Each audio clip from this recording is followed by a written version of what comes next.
Good morning for those of you who have joined. This is Rick Mitchell with ProLabs. I hope everybody can hear me okay. If there's anybody out there that would like to verify, that'd be fantastic.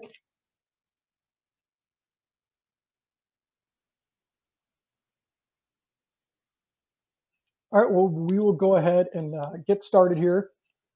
As we do move through this session, um, please feel free down in the chat box to type any questions or any comments that you may have, and we will address those at the end. Well, let's get started today, and thank you for joining. This session is Unlock Your Connectivity with 100% Compatible Transceivers. I am Rick Mitchell with ProLabs, the Regional Sales Manager, who has coverage for the Great Lakes region. So throughout the session and the agenda that we're going to cover today, we're going to discuss OEM compatible transceivers, why they're important, the cost savings you're able to realize, and then what to look for in a third-party compatible transceiver. There are quite a few of us, but there are significant differences that set certain third-party compatible transceivers apart, and how the testing and quality controls do go the extra mile for service providers in this space, and making sure that the products that show up work, and not only work, but work as expected, and deliver that uptime that you are, or that you're getting demanded from your customers. So why compatible transceivers? First and foremost, compatible transceivers. It is a cost savings conversation. As you know, specifically the demands right now for bandwidth are extremely heavy, that your customers are clamoring for more, faster data speeds as they turn up more devices in their homes. So you have to deliver those speeds and bandwidths to them. Your budgets are generally not keeping pace with this. And in third-party transceivers make up about 10 to 15% of that budget. So to realize some savings of 60 to 90% on this product spend can be a great way to help extend your budgets. Having said that, cost savings is not the only benefit that compatible transceivers offer. A lot of times it is a unique SKUs that we're able to offer that some of the OEMs cannot offer, and then the portfolio, and then some of the coding mechanisms that we have and that we can put into the hands of the customer to able to do some unique things. And we'll certainly cover those throughout this presentation. So let's discuss kind of the landscape and the supply chain and coding of the OEM side, and then the third-party side of the house. So pluggable transceivers typically are purchased from the OEMs. And when we say OEMs, it's the switch manufacturers. Think Cisco, Juniper, and the likes of those types of folks. They do not design or make these transceivers. These transceivers are procured through contract manufacturers that they have in place. And these transceivers are designed to be built to an MSA standard. So when we say that a 1 gig 1310 optic designed for single mode fiber is the same look, feel, as far as the same form factor that you're going to get from Cisco to a Juniper, and that's called the MSA standard. Third-party transceiver suppliers also follow that standard. A lot of times, third-party suppliers are getting these pluggable transceivers from the same contract manufacturers that the OEMs are. So the only thing that really makes OEMs different from a Cisco to a Juniper is a lot of the OEMs are deploying a lockout mechanism on their transceivers. This is called an EEPROM. It's a little code that sits on the transceiver, so that way only a Cisco pluggable transceiver will work in a Cisco box. It won't work in a Juniper box. Same thing with a Juniper transceiver, won't work in a Juniper switch, or excuse me, a Cisco switch, and vice versa. Third-party suppliers, again, are designed to this MSA standard, but they'll then code them to work in such a manner so that they work in the intended device, intended OEM switch that customers are deploying. And that'll be a very broad-based number of switches. So just diving into this coding a little bit further, here we kind of show what we're talking about as far as this proprietary coding or MSA lockout coding that some switch manufacturers are deploying. Here we're showing a Cisco switch. You could see there's a red box below, which is just a GUI as far as what the engineers may be looking at when they're looking at this switch to do some provisioning or what have you. You have 4 ports on the switch that have pluggable transceivers in. Right below that red box is showing 2 optics that are working. All the fields are filled out in this GUI, and those ports are up and running.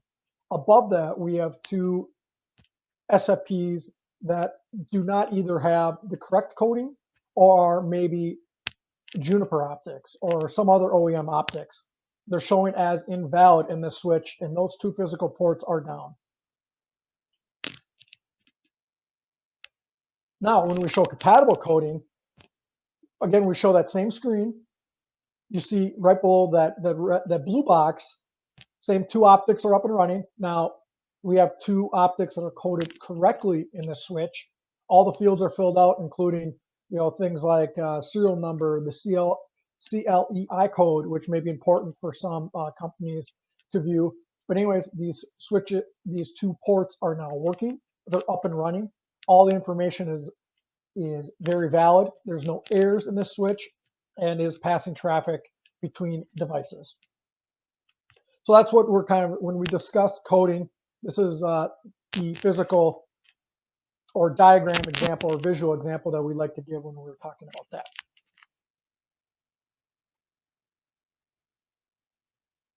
To kind of wrap up the, why third-party compatible transceivers session here, or portion of this, is Gartner is a third-party or independent networking advisory board that released an article back in 2018 that the title of the article is How to Avoid the Biggest Ripoff in Networking. And it was all around enterprises, service providers, and end users need to take advantage of utilizing third-party compatible transceivers. As we mentioned earlier, transceivers make up about 10 to 15% of enterprise capital spend, and that the OEM switch vendors are excessively overcharging for pluggable transceivers by more than 50%. So this little article gives a lot of validation to third-party compatible transceivers message, gives a lot of validation to ProLabs as a company, is that we can reduce the spend of customers and that we're also supplying a good product. So this is available on the internet. If you want to Google it, it'll certainly come right up. But it's a good little piece of literature to review. Again, Gartner is just a independent networking advisory board that allows or just makes recommendations on products and other ways for IT folks to review and to look at their networks. So what to look for in a compatible supplier of pluggable transceivers. So there are quite a few compatible suppliers. Now there are certain compatible suppliers that go above and beyond to deliver performance, quality, and make sure that uptime is realized for their customers, and then stand behind their product through the overall life cycle of the transceivers. So quick overview on who ProLabs is. We are the world's largest supplier of global third-party transceivers. That'd be the pluggables, again, direct-attached cables, and active optical cables, which are the data center cables that you may see that have the SFPs, very short reach, and have the SFPs baked in on the end. Been in business for 18 plus years, 7 million units shipped globally, very widely deployed in some of the largest service providers in the world, all the way down to the service providers who are, have 100 access lines. We have 250 plus customers in this space.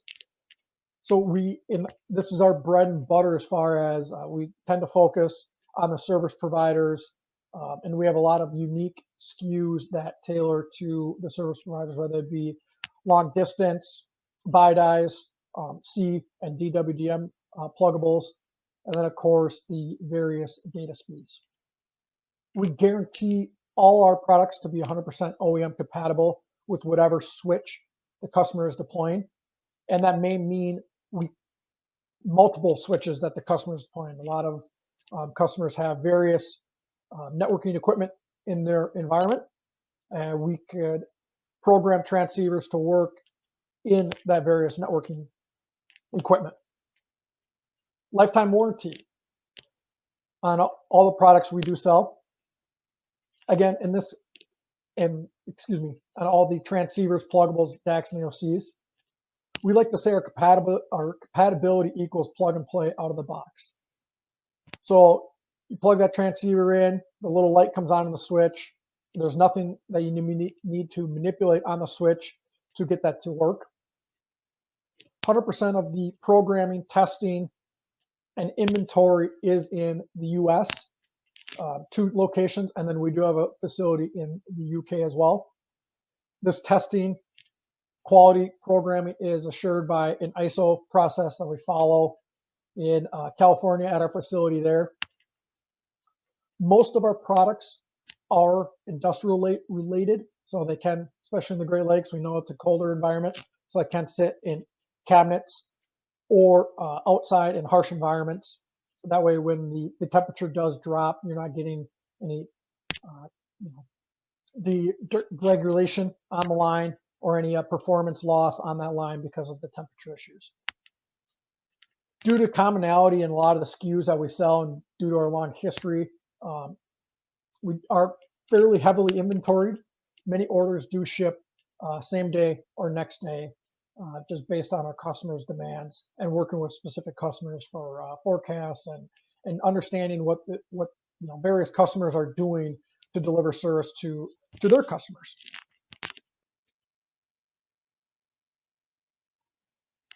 As far as the compatibility, it's kind of a show and tell slide. The various manufacturers that we do make compatible pluggables for. This is not all encompassing, but you'll recognize a lot of the names on there. There is one that's missing. We likely do have it. This is about 200 different switches, but it encompasses about 350 different line cards. As you can imagine, Cisco's got various different line cards and various different systems. We do have a live test bed document that is located on our website. If you want to go see our live test bed for the different various platforms that we do test against, feel free to go check that out. It is changing quite frequently as we bring in new technology and try to keep up with the various things that the OEMs are doing to make sure we're at the forefront of providing compatible gear for our customers.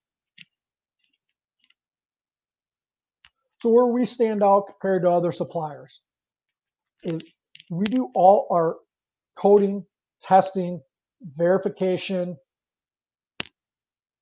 in our facility in the US in California. So we do utilize various contract manufacturers for as far as the physical supply and components. All the, again, data testing, layer 7 testing, application testing, that's done in our facility in California on those 250 different line cards that we talked about. We'll even do proper device OS testing. So what that means is if you're a customer and you're running the latest and greatest Cisco iOS version 16.5.4, we can replicate that environment in our lab and run 16.5.4 and make sure there's not any software bugs and test against that in our lab.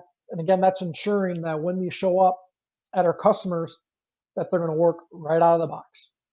We realize a quality uptime of about 99.98% or a failure rate of less than 0.02%. 100% of our parts are tested before they ship and verified through a process called the data traveler system, which we will show on the next slide, just some of the fields and stuff that is filled out. We do have field application engineers for customers throughout the United States, for customers to take advantage of, whether it be a consultative approach as far as how to utilize some fiber assets in the ground. Maybe you're thinking about designing DWDM network or CWDM network, or going to utilize some BiDi optics. These field consultant engineers have a plethora of different backgrounds. We can utilize the best one that best fit that application that you're going to utilize or going to deploy in your networks. Other third-party compatible suppliers are utilizing their supply chain to do a lot of their coding and testing. And when we say supply chains, they're contract manufacturers to do a lot of this compatibility. And you might have to run in the switch a third-party command to make sure those work. They might do some basic rudimentary, just lights on testing, or plug it into a switch. Oh, yep, the light came on. Okay, it's good. Well, it might be good for a while when it shows up, but over time, maybe that optic fails. We know or just some various testing that we've done, that other third-party suppliers can have a failure rate of up to 2 to 3%. Doesn't seem like a lot, but it's actually a lot when your customers, you need that uptime to be with the customers, because, of course, at 2 o'clock in the morning, if that link goes down, who's going to get the call? So it's just more peace of mind that we're testing everything that before it goes out, and that we're realizing a failure rate of less than 0.2%. This testing and quality process, again, is ISO certified, and it's all through a system we call the data traveler process. This is kind of behind the scenes in ProLabs, what we do. And this is what makes us really different in our bread and butter in this space.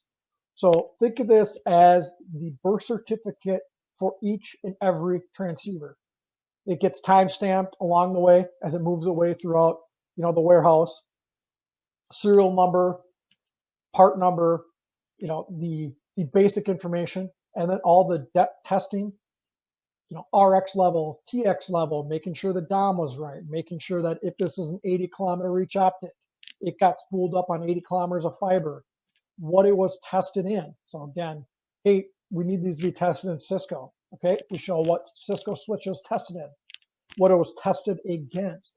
Now, against doesn't really mean much as far as in the network, but what it was, in this case, it could be an extreme network that was tested against. And that's just to verify that those links were up and running, and that there was light, and that it made sure it made its reach. Again, if it was 80-kilometer optic, it made sure it made its reach of 80 kilometers. This is stamped by each individual person in our facility as it makes its way across the process. So someone initials it, stamps it, yep, this process was followed here. Step number 2, yep, this process was followed here. This is for each and every one of the transceivers that flows through our facility.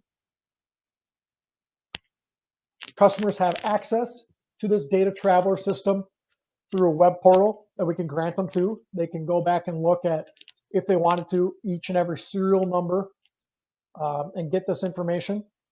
This also helps us with troubleshooting on our end. Of course, stuff does happen, issues do happen. We can quickly identify through the serial number where along the process we may have an issue, or where along the process something looks a little goofy than when it showed up with the customer. So we can quickly verify, and helps with the support on the back end when potential issues do arise, or if there is a question after deployment that the customer does have, we can quickly isolate it down to a serial number. Again, each customer has access or can have access to the customer portal if they deem that is necessary for part of their business. This is no extra charge, fairly easy for us to set up, and it's just a web-based. A little look into our facility in California at our lab. This happens to be our lab facility, and just what those folks do there for as far as testing and verification before these modules are deployed in the field at customer sites. So you can see the different various switches that we're deploying, and this lab is growing to quite a large number of different line cards. So the first thing I always get asked as far as using third-party optics is the warranty from the OEMs. So we need to discuss and hedge this this question right now and just discuss kind of the facts behind OEM warranties. OEMs cannot invalidate any sort of warranty if using a compatible supplier like ProLabs. We're actually protected under the Magnuson and Moss Act, and it's protected for consumers for all tie-in sales. So just give a couple of real life examples that I like to use. I hate to kind of dumb it down to this level, but think of pluggable transceivers as batteries, as similar to batteries in a remote control. All these transceivers are really doing is pushing light down your fiber line and providing connectivity for your customers. Similarly, your remote control on your TV is pushing light to the TV to turn it on. This remote control is maybe a Sony remote control. Maybe it's a Mitsubishi remote control. Mitsubishi and Sony do not demand that the batteries are Sony batteries or Mitsubishi batteries and then charging you a lot for that connectivity. Legally, they cannot do that. Cisco and the other OEMs legally cannot demand that you use Cisco third-party optics. Again, they're not making these. They're coming off the same factory floor and utilizing contract manufacturing similar to what third-party transceivers are utilizing. The OEMs will push hard to make sure they're capturing this revenue because, as we mentioned before, it's a very highly profitable line item for them. A lot of times, they just have a one-year warranty, whereas, as we discussed earlier, ProLabs has a lifetime warranty on all the transceivers, and that's included. It's not an extra charge.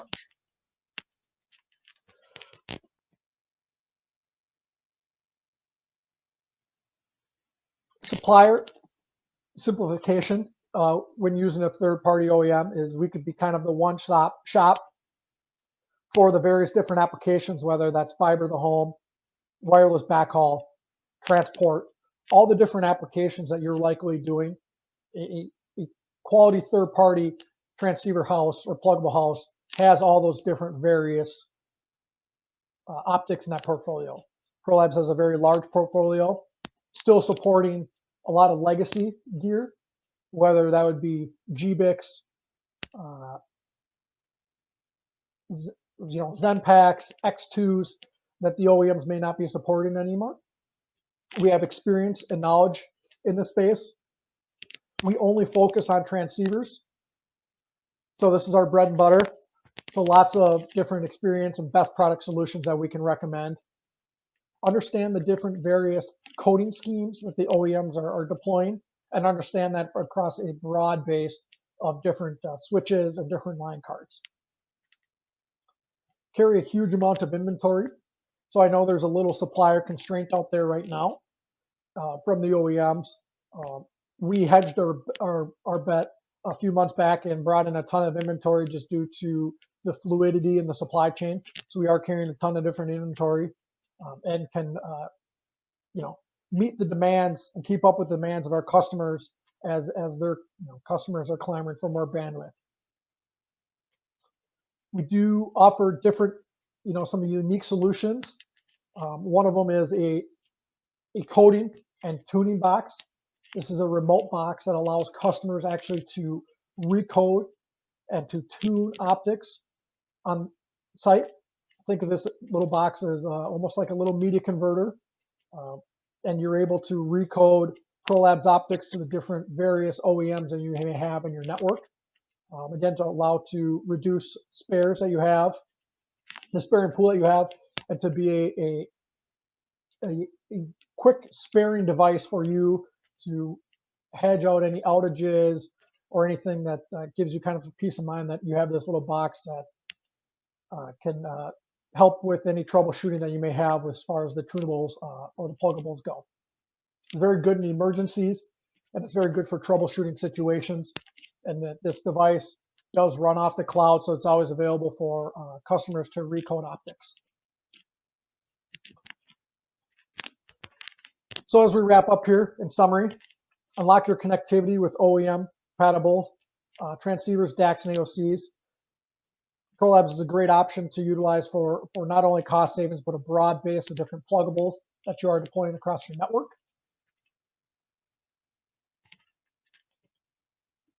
And as we wrap up, are there any questions that you may have? I appreciate the time that was given me today. If there aren't any questions and I don't see any, feel free to drop by our booth. We have a virtual booth. You can certainly ask questions there. We're giving away a Yeti cooler, so feel free to throw your name in the hat, so to speak, for that.